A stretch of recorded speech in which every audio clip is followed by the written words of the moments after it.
Kumja lising amaga chamapan marifuni thoigi April tarahumdoida Imphal West ki Kodompokpida Indian Army ga khud thoknabada leikidraba RPF PLA gi lanmi mapan gi mafamda ikai khunaba utpagi thauram ngasi thangmaiban gi cherau singda leiba Athouba Singgi khubamda tongan ba furup ki miyamna haikat leikat tamduna Pangthokthre ngasi ayuk pung taruk-tagi numidang wairam pung mari fawa haikat leikat tambagi thauram aduda pamdaba thaudok sing thoktanaba Imphal West Police ki personnel singna ngaksen ki haikat leikat tambagi thauram aduda Athouba Singgi khubam oiriba chairau singgi mathak amadi makhada Indian Red Cross Society Voluntary Help Unit Committee RIMS amadi atay helping unit kayana ambulance service yauna mateng pangki Thauram asiga mari lainana kumcha lising amaga chamapan marifuni thoigi Kodompokpi ke khud thoknabada leikidraba Khundrakpam Rajendrogi Machanupi Families Committee for the Observation of 13th April Inglisangani kunmangagi ko convener su oiribi Khundrakpam Medhana Athouba Singgi damak haikat leikat tamba lakliba miyambu hainingai leitana thagatpa phongdokki loinana Pamdaba thaudok thoktanaba ngak seliba police personnel medical ki team amadi Red Cross Society busu ikai khumnaba utki mahak nahai chahi khuding gi leikidraba PLA gi lanmi mapan gi imung manungna petitioner oiduna Manipur High Court ta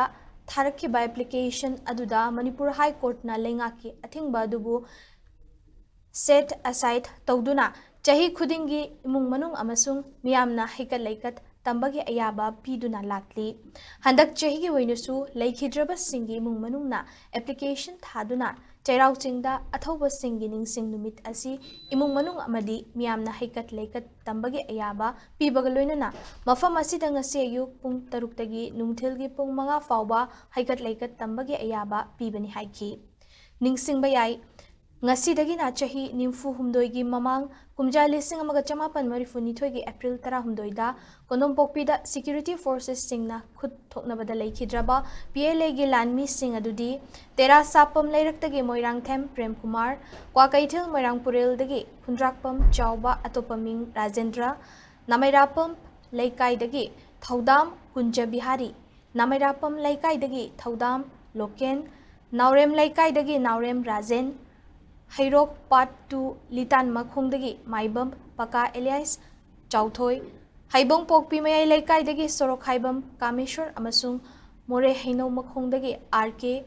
Khoirumba Atopaming Gyane amadi Dilipni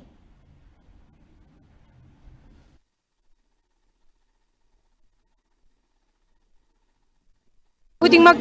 lakpiraga zat bizat khaitana amata oina akhoi Athouba Singgi khubamda haikat leikat tamina se haijeninge family side tagi ngasigi da wabiriba mayam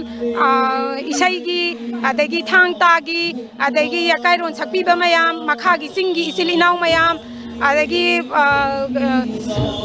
medical team mayam sigi mayam se akhoi family side tagi akhoi haijari adu asiga loina na loiba poktang di mayam se warasu wana Athouba Singgi khubamda haikat leikat tamina se aki khanglaitana katpiyo tawgiba khoina soigiba langiba yaurabasu sarkarna kitang yengthok yengsin tawraga tawbiriba sinbiriba punamapu family side tagi thagatsari Athouba Singgi khubamda haikat leikat tamaba loiraga horen sandhyagi yachangakpada Athouba mayamgi damakta khoisu leiri moina yumbi thambiramabanina nungdangda sandhyada thonganda kendal amamam tang katpiyo mayam punamapu si hairaga ikok nonjari